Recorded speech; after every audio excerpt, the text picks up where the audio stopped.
This is 2020's Rent-A-Pal. Warning, spoilers ahead. We open up to the eerie white noise sound of a TV playing a VHS tape, and David puts in a new tape. When the VHS plays, we see that he's watching something from a series from Video Rendezvous. Carla comes on screen, and she introduces herself by talking about some of the things that she loves to do. David writes down some key points about her in an official workbook that goes along with the video series. Is this like an equivalent to online dating? Can you actually find VHSs like this out there? These would have to be collector's items by now. Next, Mary comes on screen, and she brings her ventriloquist dummy with her as her hidden talent that will help her find a date. David quickly fast-forwards past her, and Susan is next. When she comes up, David closes his workbook and listens to her talk about what she's looking for in a partner. Susan's clip seems to be the most genuine, but when she mentions that her potential partner can't be living in his parents' basement, David turns off the tape and looks around his basement room. When David goes upstairs, we meet his mother sitting in her chair while she watches the news, and he asks what she wants for lunch. David makes her some macaroni and cheese, and he serves it to her on her TV tray. He sits on an ottoman next to her chair, and he starts to feed her until she tells him that she can feed herself. She ends up burning her mouth, and she calls him Frank in the process. It hasn't been confirmed yet, but it looks like she might suffer from dementia, so whether or not David lives in her basement as a way to be there to take care of her, or if he's been there since childhood and never moved out, remains a mystery. After lunch, David does some chores around the house, and his mother continues watching news about the potential launch of the first space mission to Mars. Later, David calls the Video Rendezvous office, and he speaks with Diane about whether or not he's had any matches yet from other daters. She tells him that he hasn't had any luck as of yet, but she notices that it's been more than 6 months since he made a tape. David heads out to go to the office to record a new tape for circulation, and when he starts his recording, he starts off by saying that he has to be there for his mother 24/7 since she has dementia. Once he's done, the man recording tells him that he has to re-record it to fit the 30-second time frame, and his second run is definitely nowhere near as good as his first recording. Well, that's unfair. His first take was genuine, and his second take made him look like he couldn't form a sentence that was longer than 3 words. When David goes to pay for his session, Diane gives him a whole new set of women's tapes for him to watch when he gets home, and she gives him the cold shoulder as she returns to her job. While he waits for her to get off the phone, he notices a bin of bargain videos, and one of them is called Rent-A-Pal. He adds it to the stack of videos he takes home, and he puts it in the VCR first once he gets to his room. When it starts to play, Andy comes on screen, and he introduces himself as someone that's simply here to be David's friend. Andy talks about how he's been waiting for this moment forever, and he's so happy that David decided to take this journey with him. Andy assures him that they're going to have some fun, but they're interrupted when the smoke alarm goes off upstairs. After putting the fire out, he goes to the living room where his mother is trying to open the locked door to take a walk, and he starts to feel a bit overwhelmed. After taking a deep breath, he decides to throw on a movie for the two of them, but when he goes to his room to get the tape, he gets an uneasy feeling from the paused screen of Andy. Without touching the remote, Andy starts to play again, and David turns off the TV. David heads back upstairs to watch the classic movie with his mom, and she talks about watching the movie for the first time when David was a baby. After the movie, David gets his mom ready for bed, and he winds up sitting and drinking after trying to clean the stove from the fire damage. Eventually, he finds his way back to the basement, and he turns Andy back on. This time he actually answers back to Andy's questions as though he can actually hear him. Amazingly, all of Andy's answers actually coincide with David's prompts. The best part is when Andy goes to pretend to take a look around David's room, David actually hides the bottle of alcohol like he's being judged by a pre-recorded videotape. Eventually, Andy starts talking about himself, and David starts to really connect with him when he starts to talk about how his mother used to spank him. The two of them actually laugh over shared trauma, but David ends up turning off the TV once he realizes that he's not actually making a real connection. He goes to the closet to pull out a box full of his dad's old reels, and he fires up the old projector to go down memory lane. No, that label was wrong. It's just dirty movies. I was horribly wrong. Hey, that might have been one of his dad's old reels for all I know, though. The next day, David is woken up by the phone ringing, and he comes upstairs to find his mother already in her chair. He listens to messages that he missed, and it turns out that Diane called about a potential match she may have found for David. Obviously, David rushes out of the house to pick up the tape at the Video Rendezvous, but once he gets there, he realizes that he forgot his wallet at home. David rushes home to grab it, but when he gets back, he finds out that the potential match ended up just matching with someone else. He asks to take the tape home so that he can at least see what he missed out on, and he goes to his room to watch it. Wow, she probably would have actually been a perfect match for him. When she mentions that she was a caregiver, David knows that he missed out on his one shot. So close yet so far away.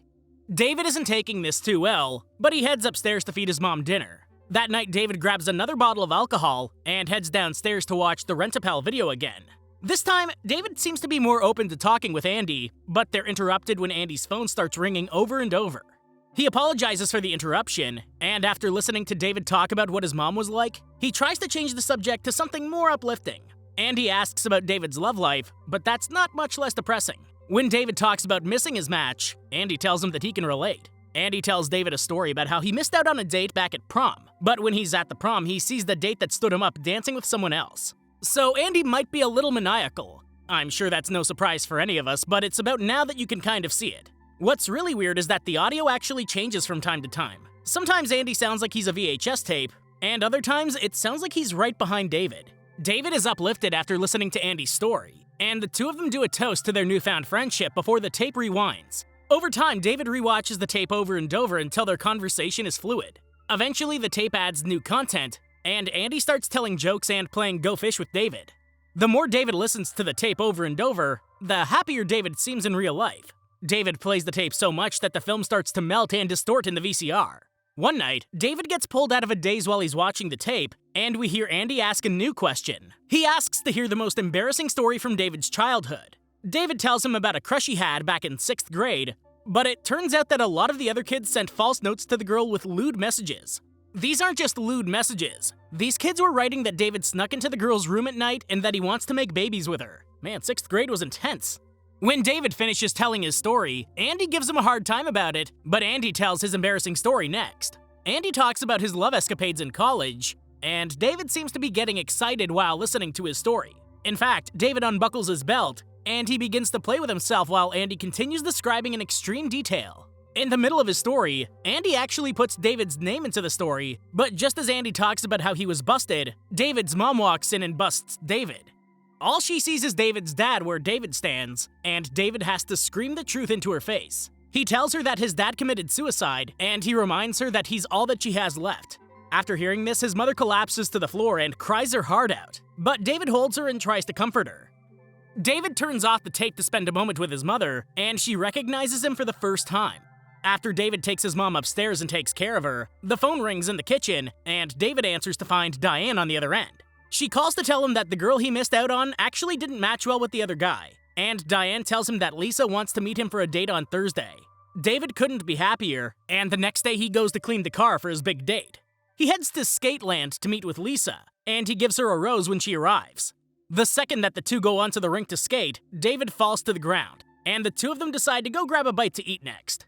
Lisa notices some habits of David's that point to the fact that he does take care of his mom, and things start to take a sour turn when she mentions that David should think about his own happiness before his care turns into resentment. I wasn't expecting some existential crisis conversation in this movie. I just figured that all this movie would be was a whole bunch of is the tape conscious or is he crazy? This movie got deep where it didn't have to. Kudos to the writers. As the night continues, the two new lovers have a fantastic date, and Lisa asks him if he wants to go out tomorrow night.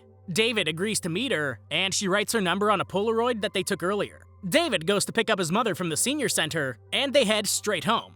After putting her to bed, David heads downstairs to turn on the tape with Andy. He rewinds back a bit until he gets to the point where Andy asks for details on his story. David sits down and tells Andy all about his date. But when Andy really starts to respond with specific points, David gets a little reserved. Andy takes this as a sign that David is done with him, but David assures him that they're still best friends. Andy tells him that Lisa is coming between them already, but in the end, David tells him that he'll call Lisa to reschedule. So, like I said, is Andy a supernatural tape or is David just losing his mind? Just when you think you understand what's going on, it throws a wrench into the mix. The next day, David paces around outside until he decides to go through with rescheduling with Lisa. He heads into the kitchen to call her, and he uses his mom as a scapegoat for rescheduling. They decide on Saturday instead, and Lisa tries to tell him that she understands the situation. David feels terrible for doing this to Lisa, but he heads downstairs to play cards with Andy like he promised. Once the game is done, David heads upstairs to see if he can get his mom a snack before bed, but she doesn't answer him. When he goes to the living room to check on her, he finds the front door wide open, and he rushes to the car to try and find her around the neighborhood. Eventually, he gets to a phone booth, and he decides to call Lisa to see if she can help him. Lisa's the perfect partner. Get rid of Andy and make room for Lisa. Phone booths, though. Why did they ever take those away? Lisa tells him to think about a place his mom would have gone to when she had her mind still, and they wind up finding her at a bus stop, waiting to go see her dead husband at the studio. With Lisa's help, they talk her into getting into the car, and the three of them head home to get her into bed. Once it's just the two of them, David and Lisa sigh a sigh of relief, and they head down to his basement room with a drink in hand. David thanks her for helping him through the night, and the two of them sit on his couch while listening to a tape of his dad playing the piano. The two of them start getting more comfortable with each other, but while they're going at it, David's butt turns on the TV to reveal Andy watching them. Andy's face changes frame by frame, and I'm 100% convinced that this tape is processed or something. Also, David ends up busting from Lisa touching halfway up his leg. Andy laughs uncontrollably, and that solidifies things. When Lisa questions him on what Andy was, David gets super defensive, and Lisa decides that it's best if she just leaves. David sits on the couch all night until morning, and while he sits with his mom in the kitchen, Lisa calls and leaves a message on the answering machine. Lisa wants to apologize and talk about whatever happened the night before, but David erases the message while he continues his usual errands. Later, David cleans up his room, and he throws away the Polaroid with Lisa's number. When he goes to check the VCR for Andy's tape, he finds it empty, and he goes on a scavenger hunt in the house. When he gets to the kitchen, he finds his mom doing an art project, but he realizes that she's using the film from Andy's tape. When his mom laughs at him for getting upset, he hits her in the face with the VHS tape. There's that resentment Lisa talked about. He just leaves her there too. David's completely lost it. He hasn't lost enough of his mind to at least not try and pay for another copy of Rent-A-Pal though. When he gets home, he walks right over to his mother to see if the new tape will give him Andy, and sure enough, Andy pops right up. As David listens to Andy, he ends up getting persuaded to play a new game, and he goes upstairs to play it with his mom. He helps her to her feet, and he leads her to the stairs to the basement. Just as she looks at him, she recognizes her son, and he kisses her forehead before pushing her down the stairs. Suddenly, Andy pops up on the TVs upstairs, and he tells David that all they need is each other. Just then, David is pulled out of his trance by the sound of Lisa's voice, and he turns around to find her in the kitchen. When he talks to Lisa, it's almost as if Andy is actually speaking through him, and he approaches Lisa in the kitchen. The mother's screams coming from the basement is what it takes for Lisa to get worried. David's creepy stance in the dark would have been enough for me though. While she tries to escape while slipping on the lasagna that she brought, David grabs Andy's film to strangle her, but she hits him to get free. She grabs scissors off the table and stabs him right in the chest. David stumbles into the basement past his dead mother, and he sits on the couch to play the ending of the tape one more time. Andy tells him that he had a great time being his friend, but he knows that it's time for him to go. With that, David breathes his last breath, and Andy says, "So long." Then, the credits roll. Wow. As subtle as the film was, it was fantastic. Every bit was right on the money. Give it a shot. Thanks for watching, and I hope you enjoyed the video. Don't forget to like and subscribe for more like this one. Comment what you think I should watch next, and I'll see you in the next video.